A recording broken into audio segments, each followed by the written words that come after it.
আমার নাম আবির জামান আলিফ। আলিফ, একটু জোরে কথা বলতে হবে। আমার নাম আবির জামান আলিফ। আলিফ, আলিফ কি করা হয়?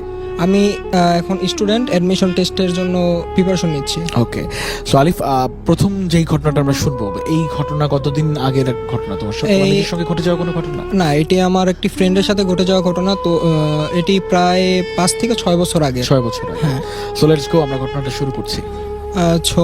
সো এই ঘটনাটি হচ্ছে, আমার কিছু ফ্রেন্ড একসাথে একটি ট্যুরের জন্য প্ল্যান করে। তো একটা ফ্রেন্ড বলতেছে যে চল আমাদের বাড়িতেই ট্যুরটা দেওয়া যায়, অনেকদিন হচ্ছে আমার বাড়িতে যাওয়া হয় না, তো আমরা ওই বাড়িতে যাই। তো তখন তারা সবাই মিলে প্ল্যান করে যে একটা ফ্রেন্ডের যে মাহির, তার বাড়িতে যাবে। সো হঠাৎ করে সবাই এই প্ল্যানটা হঠাৎ করেই হয়। তো সবাই ঠিক করে যে এয়ারপোর্টের যে অপোজিটে যে রেলওয়ে স্টেশনটা, সেখান থেকে সে ট্রেন ধরে সে বাড়িতে যাবে। তো যেরকম কথা সেরকম কাজ, তারা গন্তব্য স্থলে যাওয়ার জন্য তারা ওইখানে ঠিক একটি টাইম 9টার দিকে, রাত 9টায় এরকম টাইমটি ঠিক করে। তো তাদের বাড়িতে যেতে 4 থেকে 5 ঘন্টার মতো টাইম লাগবে। তো তারা সবাই 8টার দিকেই, 1 ঘন্টা আগেই তারা এসে পড়ে জায়গায়। কিন্তু একজন ফ্রেন্ড, 4 জনের মধ্যে যে একজন ফ্রেন্ড, সে বলছে, হঠাৎ করে ফোন দিছে যে আমি আসতে পারবো না, আমার বাবা অসুস্থ, আমার হসপিটালে নিয়ে যেতে হবে। তো এখন অন্য আরেকটি যার কাছে কল দিয়েছিল, মাহির কল দিয়েছিল আর কি, মাহির কল দেয়নি, রাব্বি কল দিয়েছিল আর কি, যে তার বাবা অসুস্থ, তাকে ডাক্তারের কাছে নিয়ে যেতে হবে। তো মাহির আর কি রাগারাগি করছিল। তখন রাসেল বলছিল যে থাক, রাগারাগি করিস না ওর সাথে, যেহেতু ওর বাবা অসুস্থ, আমরা চলে যাই। তো তখন তারা ট্রেনে ওঠে এবং তাদের গন্তব্যস্থলে পৌঁছে যায়। তা সেখান থেকে তাদের একজন চাচা, যে তাকে বলা হয়েছিল যে যেন সে রিসিভ করে ওনাদের, কিন্তু সে আসেনি। তো তারা তখন একটি অটো নিয়ে সেই বাড়ির এরিয়া পর্যন্ত যায়। এখন সম্পূর্ণ বাড়ির এরিয়া পর্যন্ত যাওয়া যায় না, এর আগেই যে ভাঙা রাস্তা, সে ভাঙা রাস্তার সামনে তারা নামে এবং তখনই দেখতে পায় যে ফ্রেন্ডটি ঢাকায় রয়ে গেছিল তার বাবার অসুস্থতার ছুতো দিয়ে, সে ওখানে হঠাৎ করে পৌঁছে গেছে। তো তখন তারা সবাই বলতেছে যে কিরে, তুই এত তাড়াতাড়ি আমাদের আগে পৌঁছে গেলি কিভাবে? বলে আমি তোদের যেহেতু মিস করছি, আমি বাসে এসে পড়ছি, তাই আগে আসতে পেরেছি। তো তখন বলে আচ্ছা, তো এসে জন পড়েছি, চলে যাই। তো তখনও তাদের চাচা তাদের সাথে আসেনি, তাদের রিসিভ করতে আসেনি। তো তারা সেই ভাঙা পথ দিয়ে হাঁটা শুরু করে। হঠাৎ করে দেখে যে তাদের চাচা তাদের রিসিভ করতে আসতেছে। তো তখন তার চাচা তাদের সাথে আসে, দেখা করে এবং বলে যে বাবা, ভাঙা রাস্তা দিয়ে না যাই, আমরা সাইডে একটি শর্টকাট রাস্তা আছে, সাইডে একটি শর্টকাট রাস্তা আছে ধান ক্ষেতের মধ্যে দিয়ে, তো সেটা দিয়ে যাই। তো তারা ধান ক্ষেতের মাঝে যে আইলটা আছে, যে অনেকে হয়তো চেনেন, যে গ্রামের ভাষায় এটাকে আইল বলে, মাটি দুই পাশে ধান থাকে, মাঝখান থেকে হাঁটার জন্য একটা শর্টকাট রাস্তা থাকে। তো অনেকে আইল বলে, অনেকে চক বলে, যদি ভুল না হয়। তো তখন তারা সেটি দিয়ে হাঁটতেছিল। তো সবার পিছনে ছিল চাচা এবং সবার ফার্স্টে যে ছিল সে হচ্ছে যে যার বাড়িতে, যে ফ্রেন্ডের বাড়িতে গেছে। আর মাঝখানে ছিল যে ফ্রেন্ডটা, সে মাঝখানে ছিল 2 জন। তো মাঝখানে যে ফ্রেন্ডটা ছিল সে ছিল ভিতু, আর যে ফ্রেন্ডটা হঠাৎ করে এসেছে তার বাড়ি, যে মানে বলছিল যে আমি ঢাকায়, তো সে। আর পিছনে যে যার চাচার সামনে যে ফ্রেন্ডটা ছিল, সে হাঁটতেছে হঠাৎ করে তার হাতে লাইট, সে দেখতেছে যে নিচে লাইট মেরে যে ফ্রেন্ডটা হঠাৎ করে আসছিল, তার পা দুটো উল্টো এবং মাটি থেকে একটু উপরে। তো যেহেতু সে মাটি থেকে উপরে, সে ফ্রেন্ডটা একটু সাহসী ছিল, সে পিছনে চাচার কানে কানে যেয়ে বলে যে সে যেহেতু ওর পাটা উল্টো, এটা কোনো মানুষ বা এমন টাইপের কিছু না, সামনের 2 জন যেন বুঝতে না পারে, যেহেতু সামনের 2 জন যেন বুঝতে না পারে। এটা বলার সাথে সাথে তখন তারা হঠাৎ করে পিছে পিছে হাঁটতেছিল এবং হঠাৎ একটি বাঁশঝাড়ের জায়গা আসে এবং আর সোজা রাস্তা দিয়ে তাদের বাড়িতে যেতে হবে। তো এখন সেই ফ্রেন্ডটি বলতেছে, যে ফ্রেন্ডটি ঢাকা থেকে আসছিল, যে চল বামের রাস্তাটা দিয়ে চলে যাই, এখান থেকে আরও তাড়াতাড়ি হবে, তাড়াতাড়ি আমরা পৌঁছাতে পারবো। তো যে এই কথা বলার সাথে সাথে সামনের 2 জন ফ্রেন্ড বলতেছে, কিরে তুই তো এইসব জায়গায় কোনো সময় আসিস নি, তুই তো আমার বাড়িতে কোনো সময় আসিস নি, তুই কিভাবে চিনোস? বলে যে হ্যাঁ, আমি এদিকে সব কিছু চিনি, তুই চল আমাদের সাথে। তো এই কথা বলতে বলতে হঠাৎ করে সামনের ফ্রেন্ডটা সেই ঢাকা থেকে আসা ফ্রেন্ডের পায়ের দিকে তাকায় এবং দেখে যে পা দুটো উল্টো। এই দেখে সেই ফ্রেন্ডটি ছিল একটু ভীতু। যে রাব্বি, সে হঠাৎ করে চিৎকার দিয়ে অজ্ঞান হয়ে যাওয়ার মতো অবস্থা। তখন হঠাৎ করে সেই চিৎকার শুনেই সেই যে জিন বা খারাপ যে জিনিসটি, সেটি সেই বাঁশঝাড়ের দিকে একটি আগন্তুক হয়ে, একটি আগুনের গোলার মতো হয়ে বাঁশঝাড়ের দিকে চলে যায় এবং হাসতে হাসতে বলে যে আজকে তোরা বেঁচে গেলি, পরের দিন যদি আবার পাই তাহলে তোদের এবার ক্ষতি করার চেষ্টা করবই। এবার চেষ্টা করেছিলাম কিন্তু পরের বার আর বাঁচতে পারবি না। তো সবাই এই কথা শুনে সেই আইল্যান্ড মাছ দিয়ে দৌড়ে বাড়ির উঠোনে যায় এবং দুটি ফ্রেন্ড পড়ে অজ্ঞান হয়ে যায়। সেই ফ্রেন্ড দুজনেরই জ্বর ছিল, একজনের ছিল 3 দিন, একজনের ছিল 7 দিন। তো আল্লাহর রহমতে তাদের কারোই কোনো ক্ষতি হয়নি বা শারীরিকভাবে কোনো ক্ষতি হয়নি, বড় কোনো দুর্ঘটনা হয়নি। সে ওই হিসেবের মতো বেঁচে যায়। তো তারপরে তারা 1 সপ্তাহের মতো যে ওখানে অসুস্থ ছিল, তারা ওইখানে সুস্থ হয়েই তারা ঢাকায় ব্যাক করে। এই ছিল আমার ঘটনা। ওকে, থ্যাংক ইউ সো মাচ আলিফ। একটা বেশি জোর স্টোরি ছিল এবং আরও বেশ কিছু গল্প আজকে আপনাদের জন্য ওয়েট করছে ভূত স্টুডিওতে। এবং আজকের ভূত স্টুডিওটা কিন্তু স্পেশাল, নিউ ইয়ার স্পেশাল ভূত স্টুডিও। আর ভূত স্টুডিও মানে হচ্ছে কমফি ম্যাট্রেস। অ্যান্ড ঝটপট করে সেই ফিডব্যাকটা লিখে ফেলতেই পারেন আপনি, আলিফের গল্পগুলো কেমন লাগছে। দেখছিলাম ফেসবুক কমেন্টস, এবং সেই কমেন্টস অনেকেই বলছিল যে আজকে শান্ত, আরিফ বা অন্যান্য যারা রয়েছেন তাদের গল্পগুলো বেশ ভালো লাগছে। সো ঝটপট করে আপনার হাতে যেহেতু স্মার্টফোনটা আছে বা ফিচার ফোনটা আছে, সেই ফিডব্যাকটা লিখে ফেলবেন 26969 নাম্বার, একই সঙ্গে facebook.com/jaguarfm, রাইট। এবং আর যে অপূর্বর যে ফেসবুক পেজ, সেখানেও লাইভটা আছে।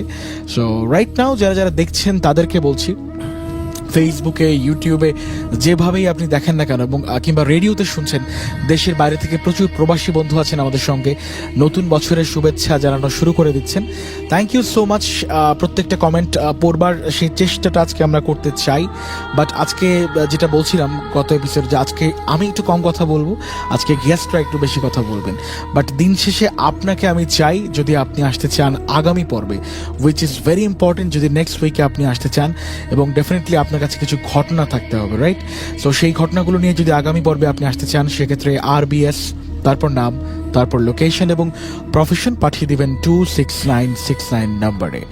সময়টা আশা করি খুব একটা মন্দ কাটছে না, এবং যাদের ঘুমে একটু প্রবলেম হয়, ঘুমটা ঠিকমতো হয় না, তাদের জন্য যেটা আমি সাজেস্ট করতে চাই সেটা হচ্ছে কমফি ম্যাট্রেস, যেটা এই শীতে আপনাকে দিচ্ছে আরামদায়ক একটা ঘুমের পরিপূর্ণ নিশ্চয়তা। দেশ জুড়ে আপনি পাচ্ছেন রিগেল, বেস্ট বাই, এবং ঘরে বসে অর্ডার করতে পারছেন অথবা.com থেকে। অ্যান্ড রাইট নাও স্টুডিওতে আমরা আবারও শান্তকে আমন্ত্রণ জানাচ্ছি। শান্ত ভাই, এখন যেই ঘটনাটা বলবেন, এটা কি আপনার নিজের সঙ্গে ঘটে যাওয়া কোনো ঘটনা? না ভাই, এটা আসলে আমার সাথে ঘটে যাওয়া ঘটনা না, এটা হলো আমার ফ্রেন্ড ছোট নানার গল্প। ওকে, আমরা সরাসরি ঘটনায় চলে যাচ্ছি। তাহলে আমি সরাসরি ঘটনায় চলে যাচ্ছি। জি, তো আমার যে ফ্রেন্ড ছোট নানা ছিল, তার ছোট থেকেই মানে আপনার ব্ল্যাক ম্যাজিক এবং ম্যাজিক শেখার প্রতি খুব ইন্টারেস্ট ছিল। তার যে ফ্যামিলিটা ছিল সেটা ছিল হুজুর বংশীয়। তাকে মানে এই ম্যাজিক শেখার জন্য সবসময় বারণ করা হতো,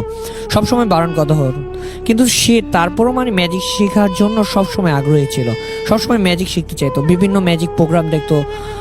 তো আপনার কি হয়েছে, ও হঠাৎ করে শুনতে পারে যে আপনার ব্ল্যাক ম্যাজিকের মাধ্যমে পুরো পৃথিবীর বিভিন্ন জিনিস আয়ত্ত করা যায়, বিভিন্ন কিছু আয়ত্ত করা যায়, যার জন্য সে ব্ল্যাক ম্যাজিকের জন্য খুব জানার জন্য, শেখার জন্য আগ্রহী হয়ে পড়ে। তো এই খবরটা তার যে বাবা আছে জানতে পারার পর বলছে যে তুমি যদি এইসব জিনিস শিখতে চাও, জানতে চাও, তাহলে তোমাকে ফ্যামিলি থেকে ত্যায্যপুত্র করা হবে, তুমি তাহলে আমাদের ফ্যামিলির অংশ থাকবে না। কি জন্য আমরা সবসময় নামাজ পড়ি, সবসময় রোজা রাখা হয়, আমরা খুব ইসলামিক ফ্যামিলি, এগুলো অ্যালাউ না। তুমি যদি ব্ল্যাক ম্যাজিক শিখতে চাও বা ম্যাজিক শিখতে চাও, এগুলো তোমার কোনো পক্ষে অ্যালাউ না, তুমি তাহলে আমাদের ফ্যামিলির বাইরে চলে যাবে, তুমি আমাদের ফ্যামিলির অংশ না। তারপরও তার ইন্টারেস্ট হলো যে সে শিখবে। সে কি করে, আপনার তাদের এখানে একটা স্থানীয় আপনার হিন্দুদের যে শ্মশানঘাট আছে, সেই শ্মশানঘাটে আপনার যায়, রেগুলারই যায় সে শিখার জন্য যে কোনো তান্ত্রিক আছে কিনা। সে একদিন সে সাহস করে আপনার শ্মশানঘাটটা আছে, শ্মশানঘাটের ভিতরে যায়। ভিতরে যাওয়ার পরে একজন তান্ত্রিককে দেখে তিনি বলতেছে যে কেমন আছেন। তান্ত্রিকটা কোনো উত্তর দেয় না, সে মানে ধ্যান অবস্থায় ছিল। সে তান্ত্রিককে বলে যে কেমন আছেন, মানে কোনো উত্তর দেয় না। সে এক পর্যায়ে খুব রাগান্বিত হয়ে বলে যে আপনি কেমন আছেন। তখন তান্ত্রিক চোখ খুলে তাকে বলে যে বেয়াদব, তুমি কে, তুমি এখানে কেন আসছো?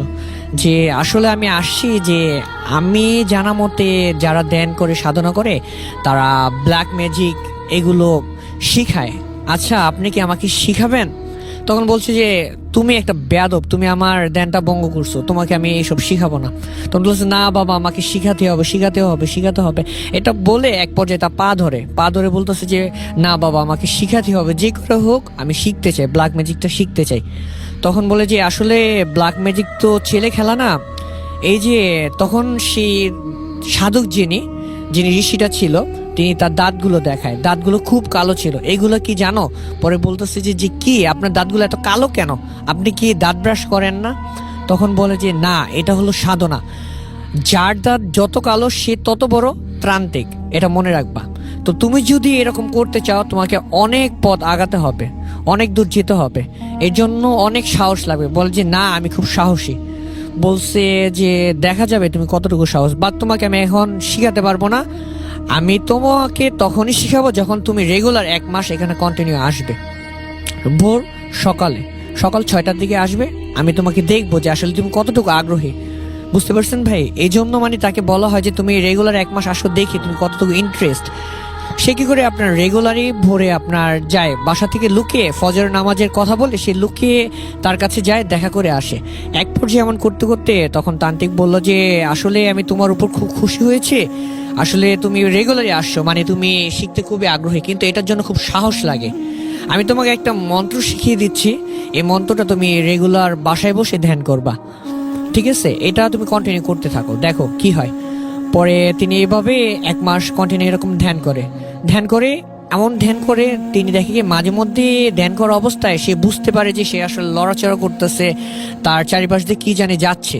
তো এই কাহিনীটা তার যে গুরু ছিল, আসলে যে সাধকটা ছিল, তার কাছে যে বলে যে এরকম হয় যে আসলে তাহলে তুমি যে ব্ল্যাক ম্যাজিক আছে সেটা তুমি প্রথম পর্যায়ে যেতে পারছো, এখন তোমার দ্বিতীয় পর্যায়ে যাওয়ার জন্য আরেকটা কাজ করতে হবে। বলে যে কি? বলে যে এটা খুব কঠিন কাজ, এটা আসলে সবাই পারে না, তুমি পারবে কিনা এটা আমি জানি না, এখন তুমি যদি এটা না পারো তাহলে তোমার বড় ধরনের ক্ষতি হয়ে যাবে, এখনো সময় আছে, তুমি এখান থেকে সরে পড়ো, না হলে কিন্তু পরবর্তীতে তোমার খুব সমস্যা হবে।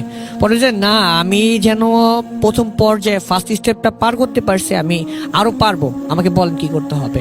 যে তোমাকে করতে হবে যে অমাবস্যা রাতে তোমাদের যে, তুমি তো মুসলিম, যে হ্যাঁ মুসলিম, যে তোমার যে কবরস্থানে নতুন যে কবর পাবা, সে কবর খুঁড়ে তোমাকে কি করতে হবে, কোদাল দিয়ে যে লাশটা আছে লাশটার মাথা কেটে আমার কাছে তোমার নিয়ে আসতে হবে। তো এই কথাটা শুনে সে মানে অনেকটা ঘাবড়িয়েছে, যে আসলে যে দেখছো আমি বলেছিলাম তুমি পারবা না। বলছে না, আমি পারবো, আমাকে এটা করতে হবে। তখন তিনি কি করে, আপনার যে অমাবস্যাটা ছিল, অমাবস্যার দিনে একজন মারা যায়, নতুন কবর। তো সে কি করে যে আজকেই তাহলে আমার সময়, যেহেতু নতুন একজন মানুষ মারা গেছে, তার মাথাটা কেটে আমি নিয়ে যাব। তো এটা সে চিন্তা ভাবনা করার আগে তিনি বিকালে গুরুজির কাছে যায়, যে যিনি সাধক, তার কাছে বলে যে এরকম অবস্থা তো একজন মারা গেছে, তার লাশটাই নিয়ে আসবো। বলে যে তুমি যাওয়ার আগে একটা জিনিস জেনে যাও, আমার কাছে শুনে যাও। বলে যে কি? বলেন আমাকে। বললো যে তুমি যখন মাথা কাটাটা নিয়ে আসবে, তোমার সাথে অনেক কিছু ঘটনা ঘটবে, যেমন তোমার প্রিয়জন, তোমার বাবা মা, বান্ধবী, বা তোমার যেই থাকুক না আপন মানুষ, এমনকি যদি আমিও থাকি, তুমি পিছন ফিরে তাকাবা না। আর পিছন ফিরে যে বলুক না কেন, তুমি কোনো কি অবস্থায় তুমি পিছিয়ে অবস্থা তাকাবা না, কেউ ডাক দেও তুমি তাকাবা না, তুমি সামনের দিকে এগিয়ে যাবা, যা হবে সামনে হবে, তুমি পিছের দিকে কোনো অবস্থায় চলে যাবা না। তো সে যেটা মানে মনে মনে চিন্তাগুলো আছে, এটাই আমি করব। আর বলছি তোমাকে আমি একটা মন্ত্র শিখিয়ে দিলাম ভাই, আমি বলছি না এটা, জি, তো মন্ত্রটা শিখিয়ে দিল যে এটা তুমি সব পড়ে তুমি চলে যাবা। আর যদি কোনো প্রকার বড় ধরনের সমস্যা হয়, তুমি মন্ত্রটা পড়ে তোমাকে এই যে আটা দিলাম, এই আটার টুকরাটা, এই আটাটা নিয়ে চারপাশে গোল করে তুমি বসে পড়বা, এই গোলের থেকে উঠবা না। যদি বেশি বড় ধরনের সমস্যা হয়, তখন আপনার হলো কি, রাতে সে আপনার রাত তখন 1টা-2টা বাজে, তখন তিনি কবরস্থান গেল। তো কবরস্থান যখন যাচ্ছে, খুব মানে সাহসী মুড়ি ছিল, যখন কবরস্থান তিনি ঢুকে খুব ভয় লাগা শুরু হয় তার, যে আসলে আমি কি পারবো না। সে আপনার ভয়ে আপনার কবরটা খুঁড়ে কি করে, আপনার লাশের যে মাথাটা সে মানে কেটে পুরোপুরি বের করতে পারলো না।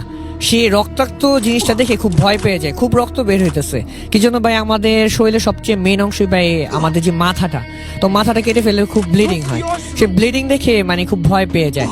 আর তার চোখগুলো মানে যখন কাফনটা খুলে যখন লাশটা আপনার কবরটা খুঁড়ে লাশে যে কাফনটা খুলে দেখে যে আমার চোখগুলো খুব চেয়ে আছে, বুঝানো না, সে এই জন্য আরো ভয় পায়। আপনার অনেক কষ্ট করে মাথাটা কেটে সে হাতে নেয়, হাতে নিয়ে সে চলা শুরু হয়।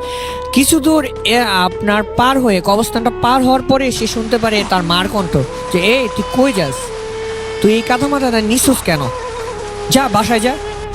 তো তার গুরুজনের কথা মনে পড়ে যে ডাকুক না কেন তার মানে পিছে তাকাতে বারণ করা আছে। সে আরো সামনের দিকে এগিয়ে যায়। তখন আসলে ভাই তার যে মানে গার্লফ্রেন্ড ছিল, তো সে মানে অবয়ব তার সামনে দিয়ে হেঁটে যায়, বলে যে তুমি কোথায় যাচ্ছ, চলো বাসায় আসো। তো সে তখনও যাচ্ছে না, সে তার মাথায় আছে যে আসলে কেউ না কেউ আসবে তাকে ভয় দেখানোর জন্য, সে এইটাই মাথায় আসে আর সে মনে মনে ভয় পাইতেছে। এমনি সামনে যেতে হলো কি আপনার এক পর্যায়ে আপনার দেখলো যে একটা গলা কাটা লাশ, যে লাশটা তিনি মানে কেটে নিয়ে আসছে, সেই লাশটা তার সামনে দাঁড়িয়ে আছে। তিনি বলতেছে যে তুই আমার মাথা নিচ্ছিস, তুই আমার মাথা দে। তো এই জিনিসটা দেখার জন্য তিনি প্রস্তুত ছিল না। সে সাথে সাথে আপনার সেন্সলেস হয়ে পড়ে যাওয়ার পরে স্থানীয় যে মানুষ আছে তারা আসে, এসে তাকে উদ্ধার করার পর আপনার তাকে হসপিটাল নেওয়া হয়। হসপিটাল নেওয়ার পরে ডাক্তাররা কিছুই বলতে পারে না, তার আপনার জ্ঞান ফিরে প্রায় 72 থেকে আপনার 72 ঘন্টা, প্রায় মনে হয় এরকমই 72 থেকে আপনার 4 দিন এরকম ঘন্টা পর তার জ্ঞান ফেরার পর ডাক্তাররা জানায় সে প্যারালাইস অবস্থায় আছে, সে কখনো সুস্থ হবে না।